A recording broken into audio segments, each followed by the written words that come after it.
चटर्जी, मुखर्जी, बनर्जी, गोखले, तिलक, आगरकर, ये 5 लोगों ने इस कांग्रेस की पार्टी का निर्माण किया। और उसी में से डॉक्टर हेडगेवार 1925 में आरएसएस की स्थापना की, जो राष्ट्र महामंत्री कांग्रेस का था। अब ये मैं इसलिए कह रहा हूं कि हमारा आदमी किसकी जालिम का मतलब पार्टी को जिसने जिताया, और आज वो 70 साल के अंदर जो व्यवस्था 57 साल से निर्माण हुई उसको तैयार किया। इस देश के अंदर भारत के अंदर प्राइवेटाइजेशन किसने किया? इस संविधान का पालन क्यों नहीं किया?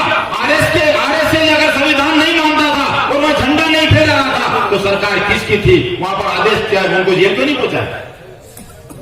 इसको समझना। जो आदमी भारत के संविधान के अंदर जिंदा है और भारतीय संविधान को नहीं मानता, क्या वो दंड का भागी होता है कि नहीं होता है?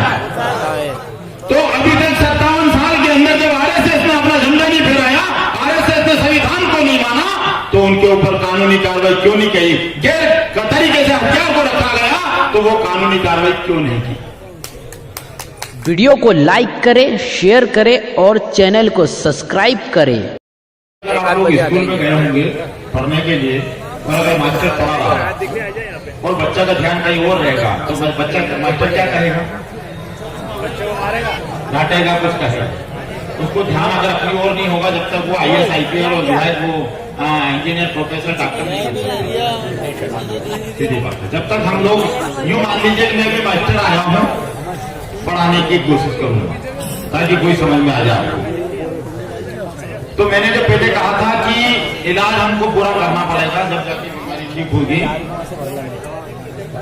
तो कृपया आप थोड़ा, मैं जो भी बात कहूंगा समय थोड़ा ज्यादा लूंगा, मैं कोशिश करूंगा कि जल्दी निपटा दूं। और जब भी मैं पूरी बात कहने जाऊंगा कृपया कोई ताली ना बजाए। आप कहेंगे कि अलग आदमी है, क्योंकि जो बात बोलने जा रहा हूं अगर ताली बजाएंगे तो आपका ऊर्जा कहीं और चला जाएगा और जो मैं बोलने जा रहा हूं वो यहां से निकल जाएगा। क्योंकि हजारों साल से हमारे दिमागों में जो लोग, हमारे परिवार जो लोग हैं, हजारों सालों का जंग लगा हुआ, मेरे से इतनी जल्दी निकलने वाला नहीं। और अगर ताली बजा दी तो मैंने जो बोला वो भी निकल जाए। निकालने के बाद कोई बात नहीं, पहली बार है ना। अभी जो एक महिला बोल के गई थी कि हिंदुस्तान नहीं बोल रहा, मैं उसके बाद में एक और बात कहूं कि संविधान को अगर आप मानते हो तो संविधान के अनुच्छेद 40 ओबीसी हिंदू नहीं है, ये संविधान में लिखा है। पहले ये समझो, क्योंकि हमने अभी तक वो पढ़ा नहीं है ना, और नहीं पढ़ा तो मन पड़े जो वो सामने वाला बोल देता है गंगाराम, तो मैंने भी कह दिया गंगाराम। उनने कह दिया कि तेरा नाम धूड़ा, तो मैंने भी कह दिया धूड़ा। तो हमने जो उसने कहा उसको स्वीकार किया। पर लेकिन हमारी बुद्धि मतलब क्या है कि बाबा साहब के संविधान के बाद में जब पढ़ना लिखना सारी चीजें हमारे सामने आने लगी और हम जैसे लोगों से एक दूसरे से मिलने लगे तो बुद्धि हमारी तेज हो गई। तो हमारी बुद्धि तेज होने से हमें जानकारी मिलने लग गई है। तो संविधान अनुच्छेद 340 के अंदर स्पष्ट लिखा है कि पिछड़े वर्ग का आदमी हिंदू नहीं है। ठीक है। दूसरी बात है अनुसूचित जाति के लोग 341 मतलब हिंदू नहीं है, मतलब अनुच्छेद। और संविधान के अनुच्छेद 342 अनुसूचित जाति मतलब जनजाति का आदमी हिंदू नहीं है। तो मुझे बताओ हिंदू कौन है? चलो ठीक है, धन्यवाद। तो अब बताइए कि हिंदू जब ये एक तो हिंदुस्तान नहीं है और ये तीनों हिंदू नहीं है, तो हिंदू कौन हुआ? जो भाई साहब ने बोला वो पक्का प्रमाणित मान लीजिए, मैं नहीं बोलता हूं। अब चलते हैं हम अपने आगे के रास्ते पे कि अभी परसों उज्जैन गया था। तो उज्जैन में क्या हुआ कि जब पहले चला गया था, जब हम लोग क्या करते हैं मालूम है, हम नेता लोग नहीं है, समाज सेवी हो, तो हम पहले क्या करते हैं, सबसे पहले चले जाए, जनता बाद में आती है। और अभी 70 साल से हमारे देश में क्या आता है, जनता पहले घंटों इंतजार कर जब नेता आता है और वो उल्लू बना के चला जाता है, उल्लू बना के चला भी जाता है और बाद में जनता जाती है। अब हम उसमें के लोग हैं कि पहले आ जाते हैं और जनता चल जाए उसके बाद जाते हैं, क्योंकि हम ये चाहते हैं कि हमारे लोग सुरक्षित हैं और सुरक्षित बैठे और सुरक्षित चले गए उसके बाद हम जाए। क्योंकि लीडर का मतलब होता है कि समाज को नियंत्रण में रख के समाज को सही रास्ता दिखाया जाए, वो घर तक पहुंच जाए, तब लगता है कि मेरे लोग घर तक पहुंच गए, अब मैं घर जा सकता हूं। तो मेरे से मेरी बात हुई थी अपने निजाम साहब से, तो निजाम साहब बैठे सर वो क्या है कि वो आपके समाज के लोग आप में बहुत कम आते हैं, ऐसा क्यों? तो मैंने कहा ये बात तो सही है, बताइए ना। तो मैंने कहा अभी बताऊं कि माइक पे बताऊं? तो उन्होंने बोला कि अभी बता दो। मेरे पास इतना ऊर्जा नहीं है कि मैं थोड़ी थोड़ी बात पर खर्च करूं, इकट्ठी खर्च कर दूंगा सबके बीच में चली जाएगी। आखिर लोग अभी बोलूंगा, थोड़ी देर बाद बोलना है, 10 मिनट बाद तो नंबर ही आ रहा है, तो फिर बोलूंगा। तो मैंने ये कहा, इसमें मुस्लिम लोग बैठे हैं, अल्लाह ताला ने कहा था मुस्लिमों को कि मजलूमों को घर पे जाकर उनकी मदद करो। अल्लाह ताला ने कहा था कि मजलूमों की मदद करो, पर मुसलमानों ने अल्लाह ताला की बात को ना मानी, उनने मजलूमों की मदद करने के बजाय जालिमों की मदद करी। अब जालिमों की मदद करी तो जालिम हमारे मोहल्ले में पहुंच गया और क्या कहा, मुस्लिम तुम्हारा दुश्मन है। तो हमने कहा हमारा दुश्मन है, अच्छा तो उधर नहीं जाना। अब उधर नहीं जाना तो मुसलमानों ने अल्लाह ताला की बात नहीं मानी, तो आज ये स्थिति उत्पन्न हुई है। अल्लाह ताला की बात ना मानना ही इसका परिणाम है। अल्लाह ताला यहां भी आपको नहीं बख्शेगा, वहां भी आपको नहीं बख्शेगा, आप लोग कहते हैं।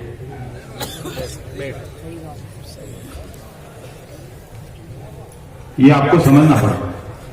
तो मैंने उनको बोला, वो खुश हो गए, बोले साहब आपने इतनी बड़ी बात कह दी। बाद में फिर मैं उतरा जब बहुत खुश हो गया। तो मैंने कहा ये जो स्पष्ट है इसको समझना। अब उस समय क्या हुआ कि जो अल्लाह ताला की बात ना मानी और मजलूमों की मदद ना की और उनने मदद जालिमों की और जालिम कौन है? कांग्रेस। 57 साल से उसको गद्दी पर बिठा रखा और देश में मुस्लिम कम और बेगुनाह जेल में ज्यादा है।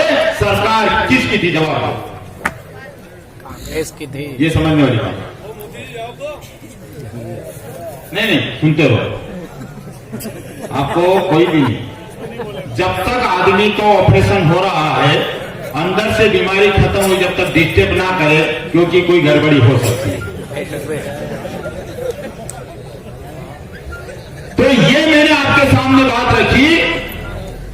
तो उनने जालिमों की मदद करी और जालिम 57 साल से कांग्रेस की गद्दी पर जाकर बैठा और उसके बाद देश में मुस्लिम कम और बेगुनाह जेल में ज्यादा, इसका प्रमाण हमारे पास रखा है। जिसकी 20 साल की सजा भुगतने के बाद मां की कोरड़ कहती कि आपने कोई गुनाह नहीं किया, घर जाइए। तो परिवार वालों ने 20 साल जब जेल में गए थे, अपनी जमीन जायदाद मकान सारा बेच के उसको छुड़ाने के प्रयास में लगे।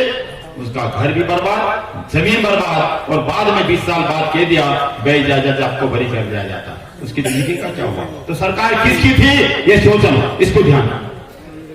जब तक दोस्त और दुश्मन का पता नहीं चल सकता, हम इस आंदोलन को मजबूती से लड़ नहीं सकते, नहीं तो यहां बैठने की आवश्यकता नहीं। किसके खिलाफ खड़े आप? जिसके खिलाफ खड़े उसको तैयार करो। कौन बीजेपी, कौन कांग्रेस? पहले दुश्मन को पहचानो। अब मैं आपको कहता हूं, एनआरसी और सीए कानून की बात आ रही है, तो 1885 में कांग्रेस की स्थापना हुई। मैं क्लियर करूंगा यहां पर, नहीं तो बोलने का कोई अधिकार नहीं। जब तक हम लोग सही नहीं होंगे, मार्गदर्शन। अगर मैं आपको कहूं कि दिल्ली चलना है और सब तुम्हें बॉम्बे वाले ट्रेन में बिठा दूं, दिल्ली पहुंचोगे? नहीं पहुंचे। तो आपको 70 साल तक यही किया गया ताकि 24-25 घंटे लगे, दिल्ली पहुंच ही नहीं पाए। वहां पर गलती से दूसरी गाड़ी में बैठ जाओ तो और कहीं निकल जाए। तो 70 साल में यही चलता रहा। तो सबसे पहले 1857 में 1885 में कांग्रेस की स्थापना हुई और कांग्रेस, अभी मेरे भाई ने इधर से एक आवाज लगा, कांग्रेस की स्थापना हुई। और कांग्रेस की स्थापना करने वाले जिन लोगों का नाम मैं आपको बताऊं, एक भी मुस्लिम इसके अंदर नहीं था। इसमें था तिलक, चटर्जी, मुखर्जी, बनर्जी, गोखले, तिलक, आगरकर। ये 5 लोगों ने इस कांग्रेस की पार्टी का निर्माण किया। और उसी में से डॉक्टर एडगेवार, उनने 1925 में आरएसएस की स्थापना की, जो राष्ट्र महामंत्री कांग्रेस का था। अब ये मैं इसलिए कह रहा हूं कि हमारा आदमी मतलब पार्टी को जिसने जिताया और आज वो 70 साल के अंदर जो व्यवस्था 57 साल से निर्माण हुई उसको तैयार किया। देश के अंदर भारत के अंदर प्राइवेटाइजेशन किसने किया? इस संविधान का पालन क्यों नहीं किया? आरएसएस अगर संविधान नहीं मानता था और वह झंडा नहीं फहरा रहा था तो सरकार किसकी थी? वहां पर आदेश किया, उनको जेल क्यों नहीं पहुंचा?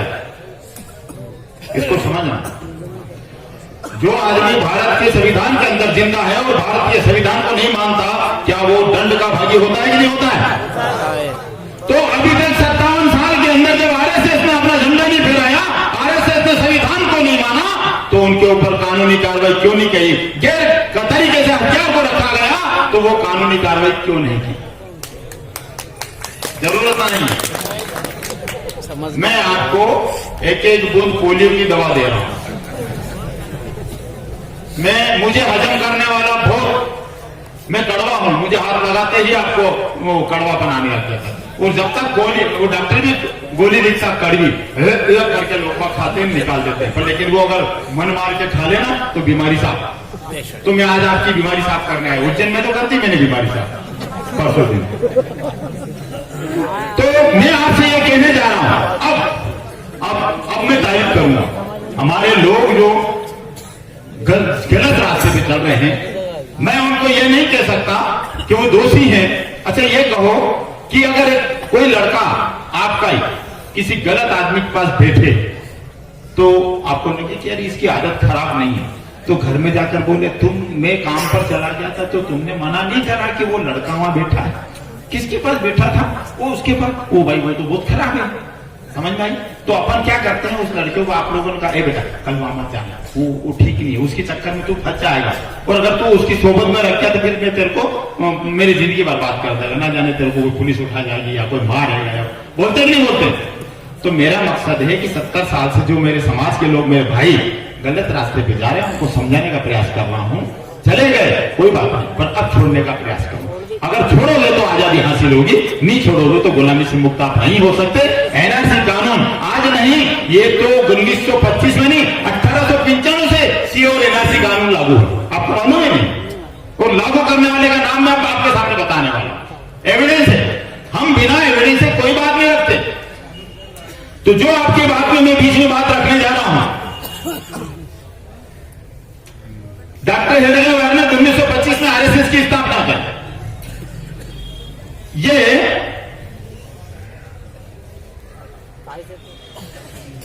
आपके सामने एक किताब लिखी गई है, बाल गंगाधर तिलक, नाम सुना होगा। बाल गंगाधर तिलक ने 1895 में एक किताब लिखी, पत्रिका केसरी और मराठा पत्रिका केसरी और मराठा पत्रिका। उसके अंदर बाल गंगाधर तिलक ने स्पष्ट लिखा कि भारत के हिंद समाज के एससी एसटी ओबीसी के और माइनॉरिटी को कतई नागरिकता नहीं मिलना चाहिए। उठा लो किताब, ढूंढो, लाओ, पढ़ो, नहीं तो मेरे से ले लेने में दे दूंगा आपको। ये आज की बात नहीं करता, 1895 की बात करता। और उसके बाद में गांधी जी लिखते हैं 1995 में, नहीं वो 1925 में 1925 में एक किताब लिखते हैं, भारत का वर्णश्रम, धर्म और जाति व्यवस्था। ये दो किताब लिखी। इन दोनों किताब में लिखा इनने कि भारत के अनुसूचित जाति, जनजाति, पिछड़ा वर्ग और अन्य समाज के लोगों को भारत की नागरिकता कतई नहीं देना चाहिए। तो क्या करना चाहिए? तो ये आज नहीं लिखा, ऑलरेडी किताब लेके पढ़ लो। तो जालिमों की मदद करी कि नहीं करी आप लोगों ने? आप लोगों ने जालिमों की मदद करी। आपके सामने बहुत सारी बातें अभी मेरे शायद समझ में नहीं आएगी आपको। मैंने क्या बोला कि कई सालों से जंग हमारे दिमाग में लगा हुआ है, तो बड़ी दिक्कत तो आएगी, पर मैं कोशिश कर रहा हूं।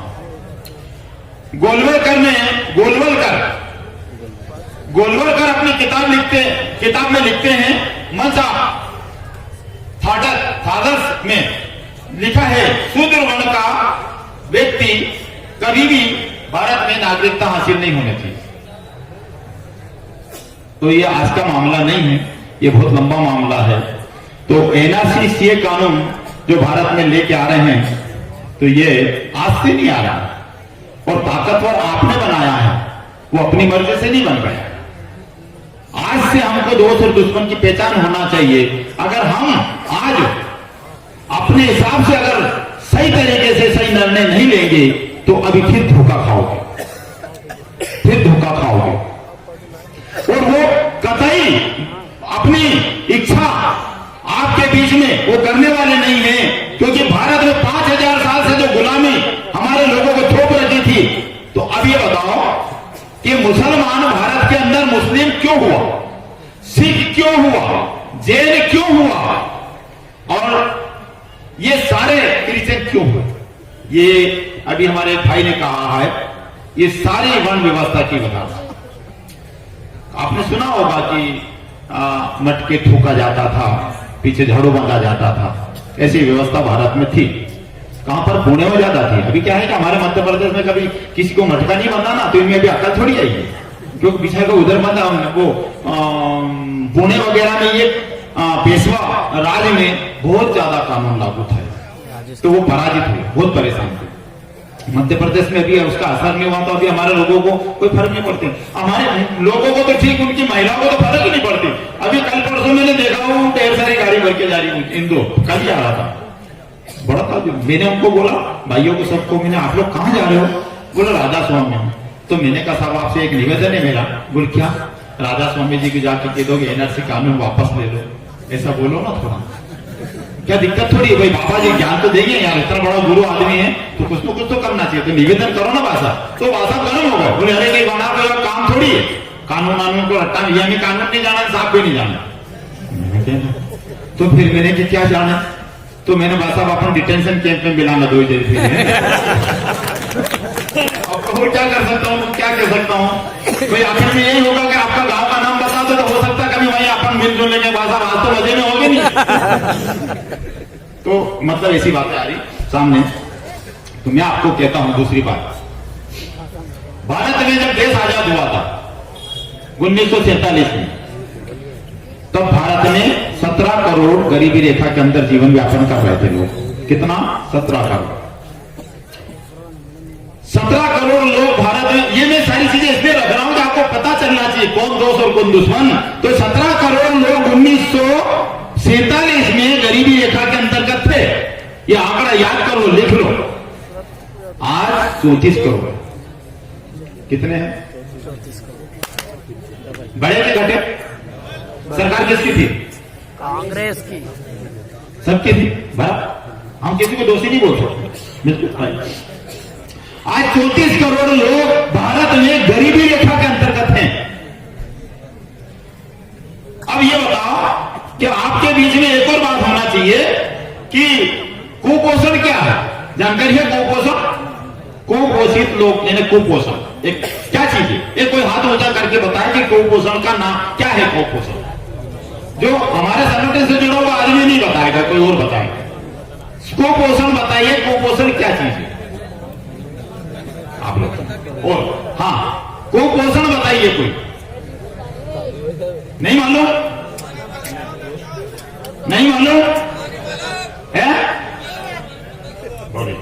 अब देखिए आगे समझ में। पढ़ा लिखा आदमी अगर कुपोषण नहीं जानता तो अनपढ़ जान देगा? नहीं। ये बताओ, पढ़ा लिखा आदमी अगर यहाँ बैठा हो और उसके मालूम नहीं कि कुपोषण क्या है, तो फिर अनपढ़ आदमी को कैसे पता चलेगा कुपोषण क्या है? कुपोषण भूखमरी, जिसको भोजन नहीं मिल रहा है। पर लेकिन मनुवादी आदमी, इस देश के शासक जो हैं, वो कुपोषण नाम देते हैं ताकि हमारे को पता चले कुपोषण तो बीमारी होगी भाई। यही बोल रहा, समझ में आ रही कि नहीं आ रही? तो ये अज्ञानता किसने फैलाई? ये उनने गलत मैसेज दिया ना।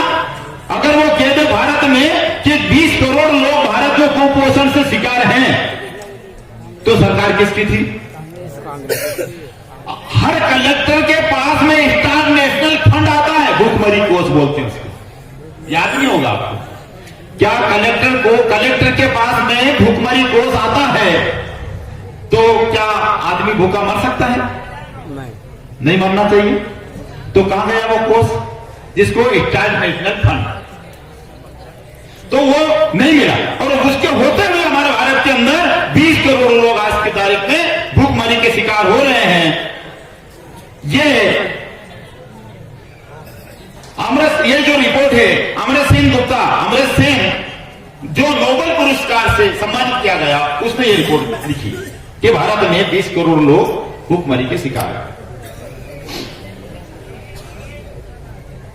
और अर्जुन सेन गुप्ता का नाम आपने सुना होगा। अर्जुन सेन गुप्ता ने 2006 के अंदर एक रिपोर्ट बनाई और जांच की गई, उसमें उन्होंने लिखा है कि भारत के अंदर 6 से 20 रुपए के अंदर जीवन यापन करने वाले लोगों की सूची 83%। कितनी परसेंट है? 83। तो सरकार किसकी थी? सभी की। अपन किसी को दोषी मत बोलो। अभी नागनाथ और सांपनाथ, मैं नहीं बोल रहा हूं, काशीराम जी ने कहा। काशीराम जी ने कहा था कि एक नागनाथ और एक सांपनाथ है। अगर आप सांप के पास जाओगे वो काट लेगा तो भी आदमी मरेगा, और नाग के पास जाओगे तो भी आदमी मरेगा। यानी मरना, दोनों तरफ जाने वाला आदमी मरना तय है। तो ये 70 साल के अंदर, 70-72 साल के अंदर ये व्यवस्था निर्माण हुई। ये एनआरसी वगैरह की बात तो अभी हम करेंगे, पर लेकिन 70 साल में जो इन लोगों ने निर्माण किया व्यवस्था को, और बीजेपी ने इसको धक्का लगाया। कांग्रेस ने तैयार किया ढांचा बनाने, बीजेपी ने धक्का लगाया। अब मैं आपको कहना चाहता हूं कि 2014 में लोकसभा के चुनाव हुए और 33% वोट से बीजेपी सरकार बनी। कितने वोट से? 33% वोट से। अब 33% वोट से बीजेपी की सरकार बनी, तो हमने कहा कि बंदा शायद कुछ न कुछ करेगा यार, गुजरात से आया है कुछ करेगा, तो लोगों को विश्वास भी हो गया था। तो उस आधार पर क्या हुआ कि उनने 2014 में 33% वोट से चुनाव जीतकर सरकार भाजपा की बनी। अब उसके बाद में मुझे ऐसा लग रहा है कि 5 साल के अंदर प्रत्येक नागरिक के खाते में 15 लाख आदि आ गए हैं। जभी तो भारत के अंदर 35% वोट 2019 में भाजपा जीती, यानी पैसे आए हो तभी तो जीती ना। 33% से कितने परसेंट में जीती 2019 में? 35% से, यानी 2% वोट ज्यादा बढ़े। ये आंकड़ा लिखो। हमारी लड़ाई ऐसे नहीं है ये क्या बोलते हैं वो इनकलाब से नहीं, ये विचारों की क्रांति है। अगर आप विचार बदल दोगे तो रास्ते बदल जाएंगे, और रास्ते बदल जाओगे तो सत्ता बदल जाएगी, और सत्ता बदल जाएगी तो शासक तुम बनो। रोक नहीं पा रहे, रोक नहीं पा रहे। मेरी बात अगर समझ में नहीं आया तो मुझे बोल देना, बंद कर। रोक नहीं पा रहे। नहीं तो मुझे कहिए कि मैं पहले मेरे पास तो घी खाने को तो मिलता नहीं, मैं राखोड़ा कहां डालता फिर। बहुत समझ में आ रही है, बहुत बेहतरीन। ठीक है ना। तो 33% के वोटों से सरकार बीजेपी की 2014 में बनी, और 2019 में 35% वोट से सरकार अगर बीजेपी की बन गई है, तो मुझे लगता है कि 5 साल में इनने बहुत सारा काम किया होगा, तो 2% ज्यादा बहुमत से सरकार बनी। तो अब हम 2% वोट अगर ज्यादा भाजपा सरकार ने लिए, तो अभी हमारे एक भाई ने कहा था कि जिसका नाम लिया था, मेरे साहब ने कहा कि नाम मत लेना, पर दूसरे के आधार पर इशारा भी दे देता हूं। तो अगर उनके वोटों की गिनती 35% अगर की जाती है और परसेंटेज निकाला जाता है जनसंख्या के आधार पर, तो उनका वोट होता है 3.6। अगर 3.6 से हम उनके वोट हैं, कितने हैं? 35% है। अपन 35% वोट उनके टोटल, और टोटल में से 3.6 वोट निकाल दो, ये ना मनुवादी के, तो फिर हमारे बचे, हमारे वोट से सरकार बनने वाली 31.4। हमारे वोटों से सरकार भाजपा की 2019 में बनी, उनके वोट 3.6 उनके घर के। अब हमारे तो बाहर के लोग हो गए भाई, तो 3.6 उनके वोट हो गए और 31.4 वोट हमारे हैं। तो पहले हमारे वोट लौटा दो, फिर एनआरसी सीए लागू करो। क्या बात, क्या बात। क्योंकि जब हमारे वोट आपको स्वीकार ही नहीं है, तो हमारी फटाफट उधारी दे दो भाई मेरे। हमारे को नहीं चाहिए तुम्हारी सरकार, तुम भले सीए लगाओ, एनआरसी लगाओ, जो लगाओ तैयार है। पहले हमारे फटाफट 31.4 ठीक है, चलो इस बात पे चलते हैं आगे।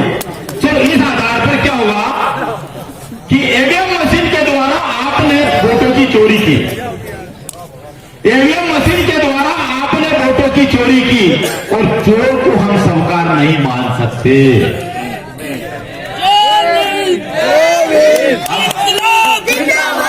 इंकलाब जिंदाबाद, जामिया तेरे खून से, जामिया तेरे खून से। आप एक काम करो, इनकलाब इनकलाब मैंने जो बोला वो तो काम कर ही रहे हो, तो मतलब क्या है कि अब हम रास्ता बदल दें? लगता तो ऐसा ही है।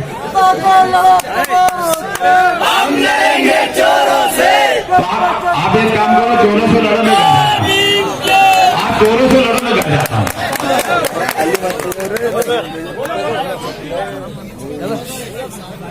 नहीं वो क्या है, नारे क्या होता देखो, हमारी लड़ाई लड़ने का एक तरीका होता है, लड़ाई लड़ने का तरीका क्या होता है।